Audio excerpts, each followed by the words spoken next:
여러분은 숨을 쉬지 못하는 그런 악몽을 꾼 적이 있으신가요? 가슴이 터질 듯 조여오고 세상이 좁아지는 그 순간. 어 얼마 전 53세 한 여성이 그 여성에겐 꿈이 아닌 현실이었습니다. 바로 공황장애 발작이라는 것이죠. 지하철에서 갑자기 쓰러져서 중요한 면접 기회를 놓쳤던 그녀. 어떤 약물도 어떤 명상도 그녀의 공황 발작을 멈추게 할 수는 없었어요. 하지만 그녀의 인생을 바꾼 것은 단 한 번의 최면 세션이었습니다. 자, 공황 발작의 원인이 되었던 한 사건. 7살 소녀였던 그녀는 한 쇼핑몰에서 아버지의 손을 잡고 있다가 갑자기 벌어진 일, 그날의 기억은 어떻게 46년 동안 그녀를 올가매고 있었을까요?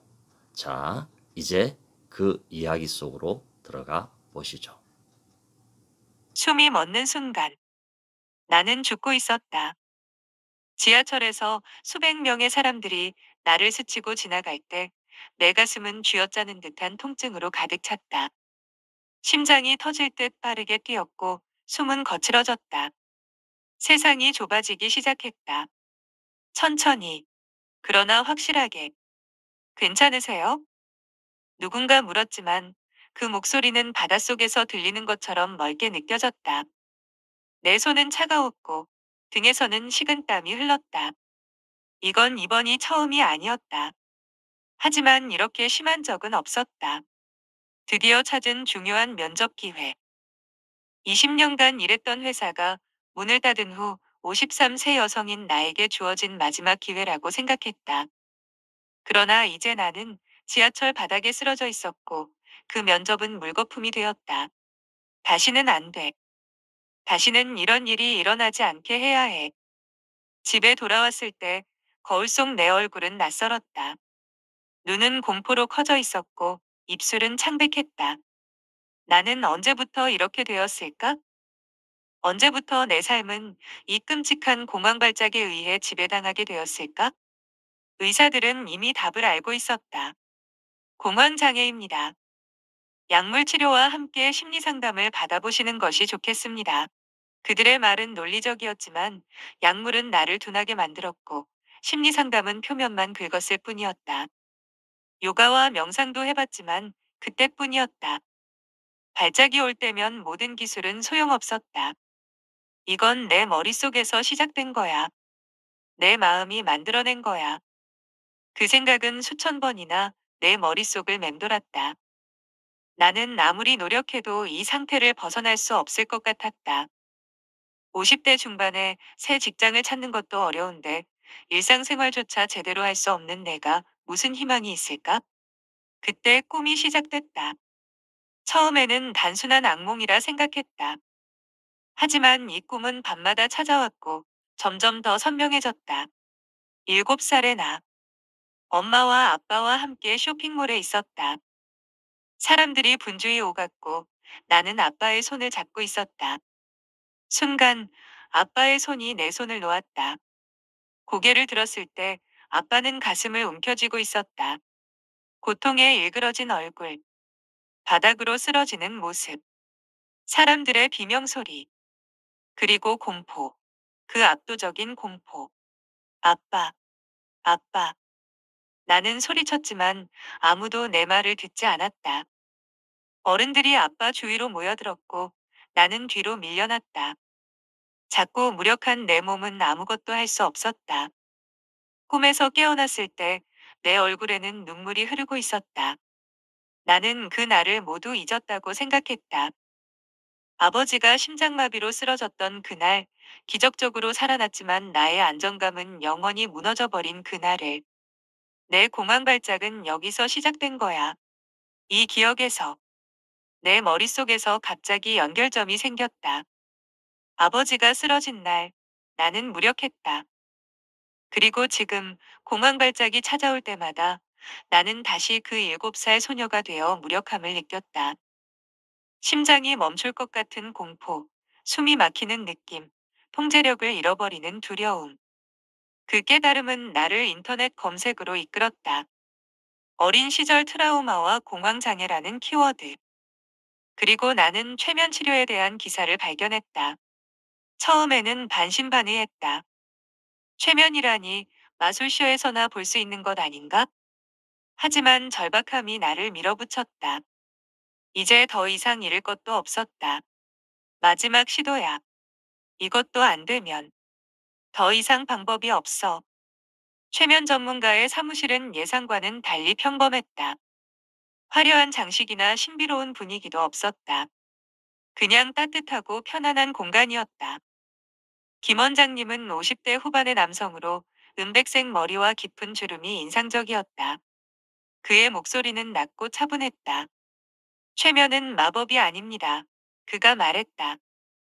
그저 당신이 무의식에 접근할 수 있게 도와주는 도구일 뿐이죠. 당신의 마음이 치유의 열쇠를 가지고 있습니다. 처음에는 의심스러웠다. 하지만 그의 안내에 따라 깊은 이완 상태로 들어갔을 때 무언가 달라졌다. 내 의식은 선명했지만 동시에 깊은 평화가 나를 감쌌다. 이제 그날로 돌아가 보세요. 하지만 당신은 안전합니다. 지금의 당신이 그날의 어린 소녀를 지켜보고 있는 거예요. 나는 다시 그 쇼핑몰에 있었다. 사람들의 소리, 음악, 냄새까지 모든 것이 생생했다.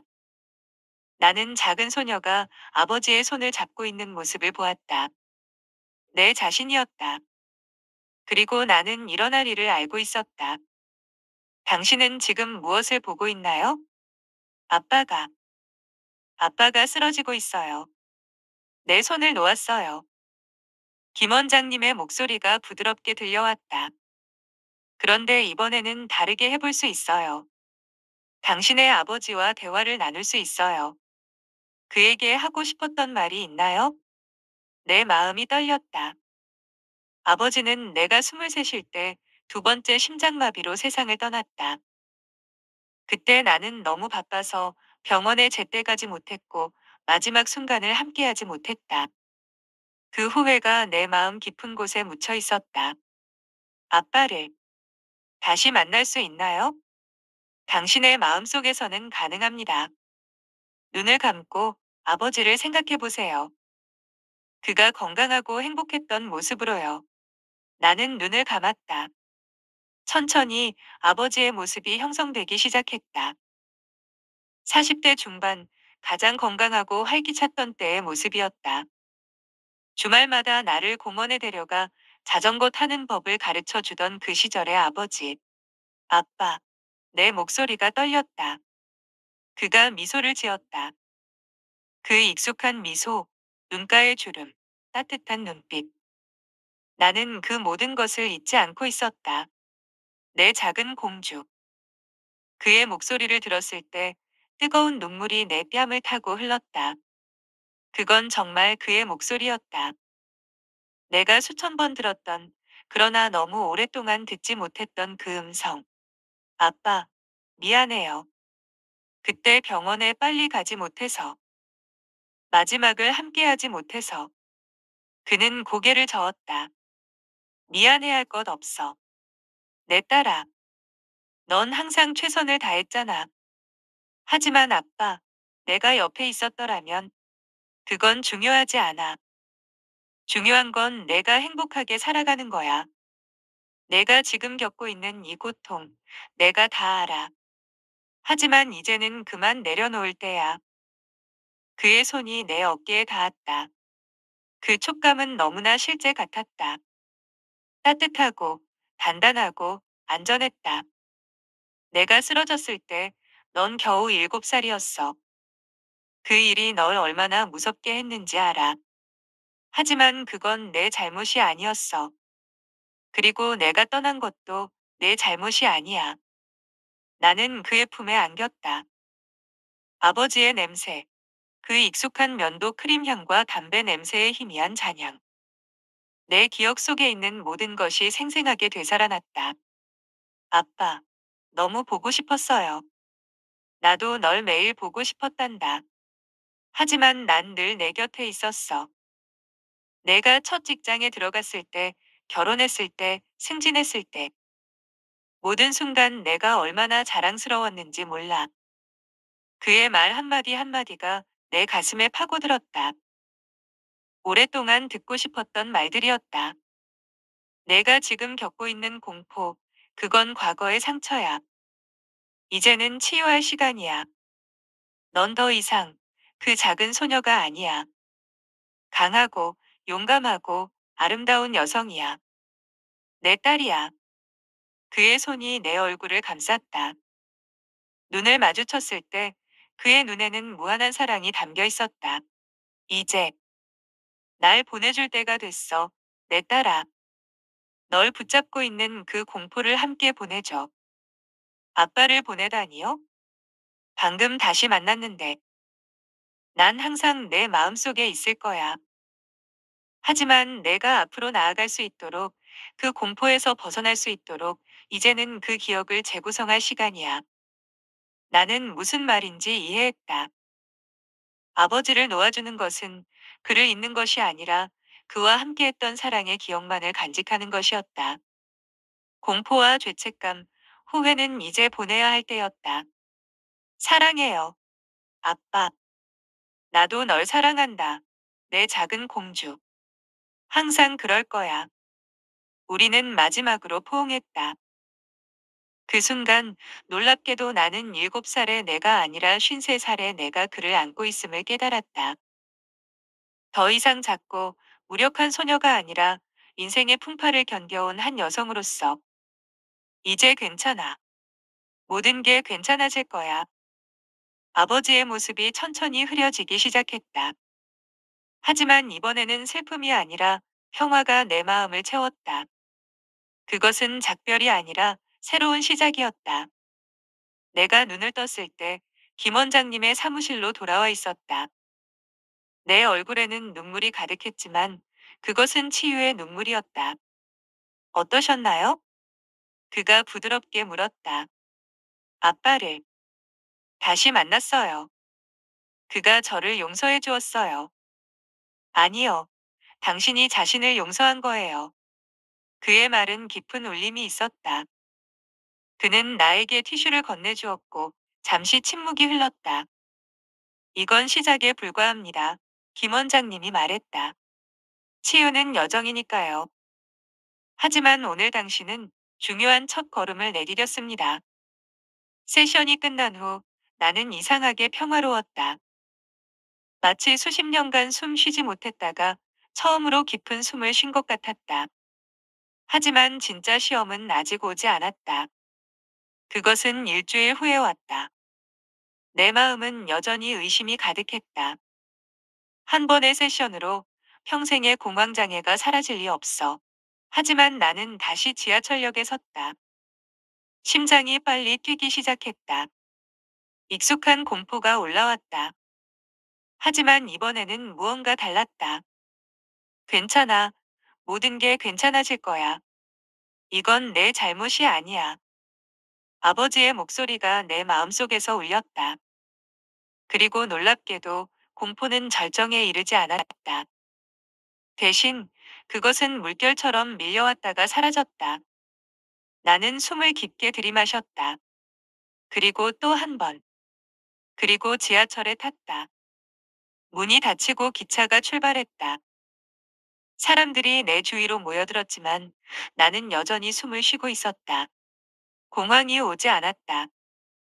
아니, 정확히 말하면 공황의 시작이 있었지만 그것은 나를 압도하지 않았다. 이후의 세션들은 더 깊은 치유를 가져왔다. 나는 내 무의식과 대화하는 법을 배웠고 트라우마를 재구성했다. 어떤 날은 어려웠다. 감정의 폭풍이 나를 덮쳤고 때로는 포기하고 싶었다.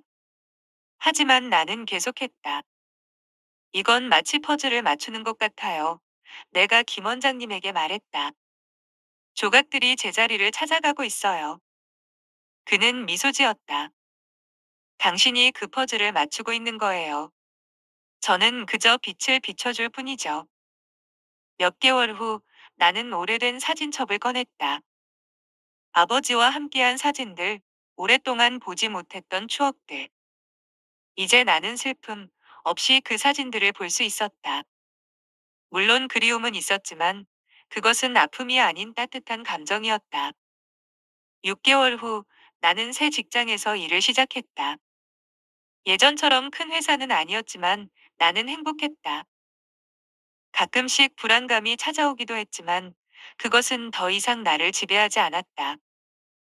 나는 그것을 인정하고 호흡하고 그것이 지나가게 두었다. 어느 날 저녁, 나는 지하철에서 한 젊은 여성이 숨을 가쁘게 쉬는 것을 보았다. 그녀의 얼굴에는 공포가 가득했고 손은 떨리고 있었다. 나는 그 표정을 너무나 잘 알고 있었다. 괜찮으세요?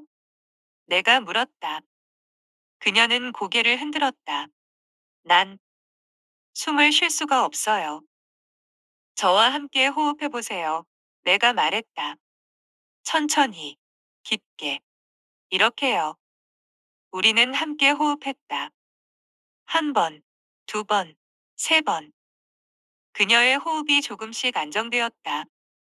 공황 발작이죠. 내가 말했다. 저도 겪었어요. 끔찍한 경험이지만 이겨낼 수 있어요. 그녀의 눈에서 눈물이 흘렀다. 어떻게요? 이런 일이 계속 일어나요. 나는 미쳐가고 있어요. 당신은 미치지 않았어요. 내가 확신을 담아 말했다.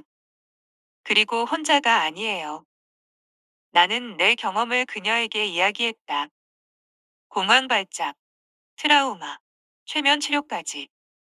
그녀는 열심히 들었고 조금씩 안정을 찾았다.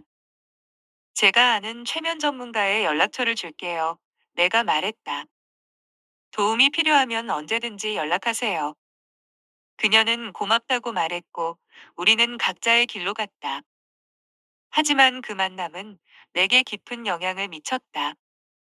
내가 다른 사람을 도울 수 있다는 사실, 내 고통이 의미를 가질 수 있다는 사실이 나를 감동시켰다.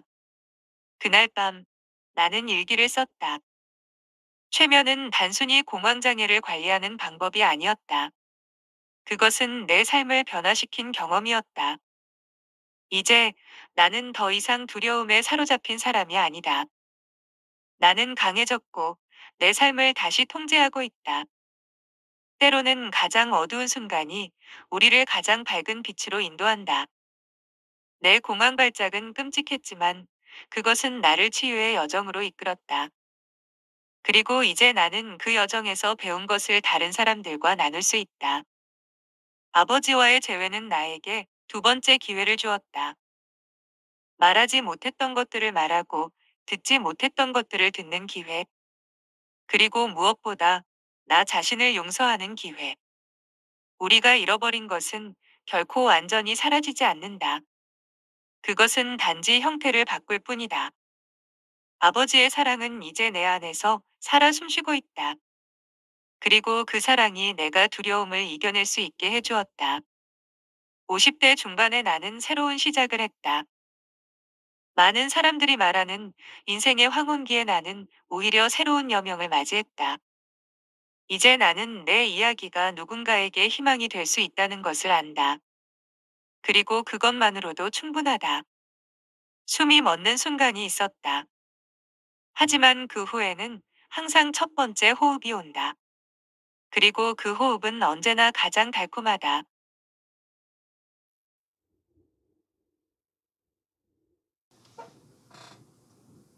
자, 어떠셨나요? 여러분은 오늘 한 여성이 공황장애를 이겨낸 용기 있는 이야기를 들어보셨어요. 지금 힘든 시간을 보내고 계신 여러분들, 당신은 혼자가 아닙니다. 이 여성처럼 당신도 자신의 어둠을 이겨낼 수 있습니다. 우리의 상처는 때로는 우리를 더 강하게 만듭니다. 신은 선물을 줄 때 아주 예쁜 포장과 함께 선물을 준다고 합니다. 근데 그 포장을 풀어야 고귀한 선물이 있는 거죠. 그 포장이 바로 고난과 역경을 준다라고 누군가는 이야기했습니다. 자, 그럼 오늘도 편안한 하루를 보내시고 내일을 위한 힘찬 도약을 여러분과 함께 응원드립니다. 깊게 숨을 들이마시시고 내쉬세요. 우리는 함께합니다.